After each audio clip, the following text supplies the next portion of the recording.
And so we, of course, live in what Marxists would, I believe, quite rightfully declare a capitalist dictatorship. Because just like the Iranians have free elections, we also have free elections. And who decides who can run in our elections? Money. And what is the class to which money belongs? The capitalist class.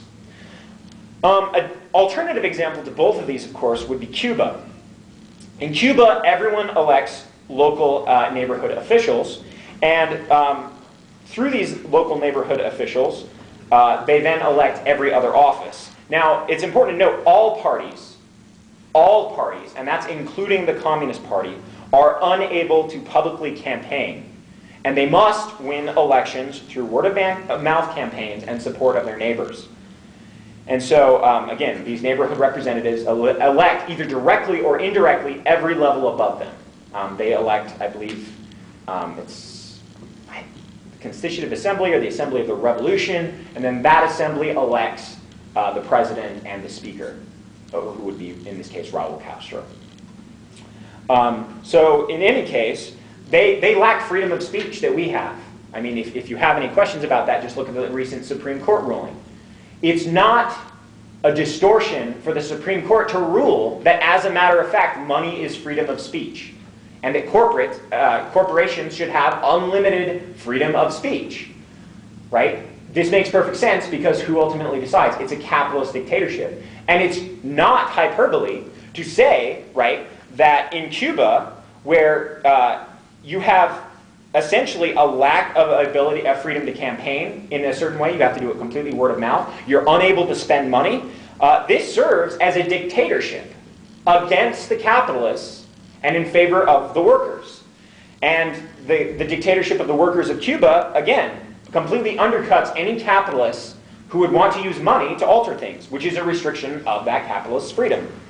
And so, of course, the upshot of all this is the point is that for every society, regardless of its apparent forms, it's a dictatorship of some variety. And the question then becomes a dictatorship of whom? And this leads us right to Marx. From this general knowledge of dictatorship, we'll move to the Marxist analysis. And of course, Marx documented two key features in understanding the capitalist dictatorship. Most have noticed the first, which is under capitalism, the laws of capitalist society, surprise, surprise, serve the capitalists.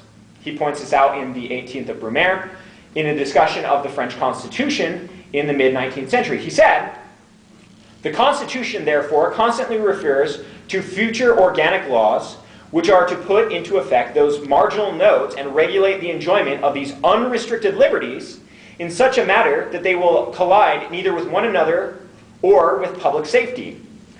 And later, these organic laws were brought into being by friends of order, and all those liberties regulated in such a manner that the bourgeoisie, in its enjoyment of them, finds itself unhindered by the equal rights of other classes.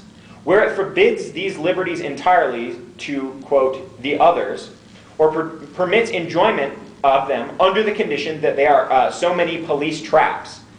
This always happens solely in the interest of quote-unquote public safety, that is to say, the safety of the bourgeois, as the Constitution prescribes.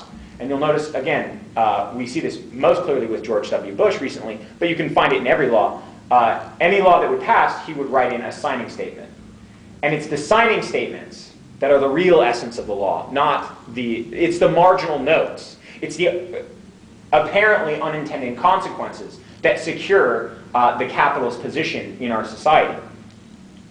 In any case, this insight is quite common, and pretty much everyone can easily recognize it. As Anatole France says, the law in its majestic equality forbids the rich as well as the poor to sleep under bridges, to beg in the streets, and to steal bread. Reformists, of course, see this as a call to change the laws into something more equitable. Marx's second insight really renders this course of action completely pointless. It's not that the capitalists conspiratorially pull strings behind the scenes, but the very form of democracy itself allows for the competing interests of the bourgeoisie, that is to say, right, the capitalists, to manifest themselves directly in a way that monarchy or a form of pure dictatorship would not.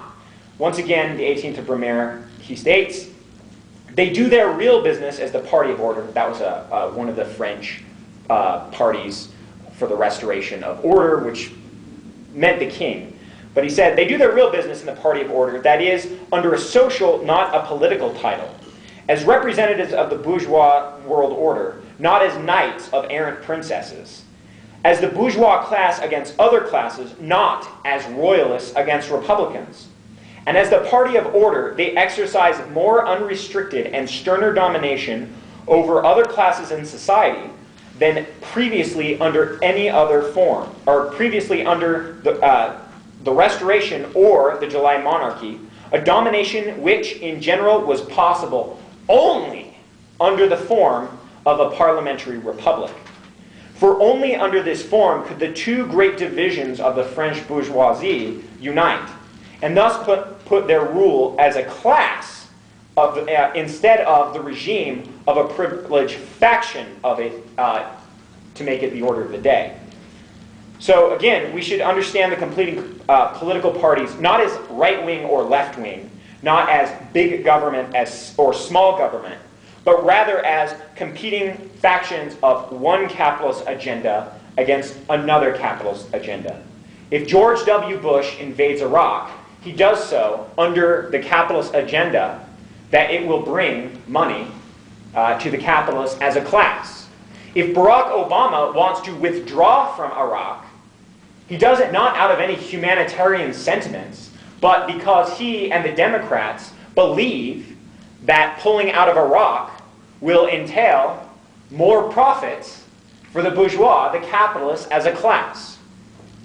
So, in any case, the dictatorship of the proletariat stands opposed to this capitalist dictatorship. The dictatorship of the proletariat is a transitional period used to ensure the dominance of the proletariat, or workers, over the bourgeoisie, right, the capitalists. However, he warns against attempting to imagine what the dictatorship of the proletariat will look like beforehand. He writes, the question then arises, what transformation will the state undergo in a communist society? In other words, what social functions will remain in existence there that are analogous to present state functions? This question can only be answered scientifically, and one does not get a flea hop nearer to the problem by a thousand-fold combination of the words people and the word state.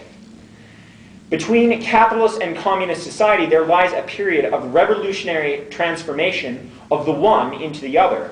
Corresponding to this, it is also a political transition period in which the state can be nothing more than the revolutionary dictatorship of the proletariat.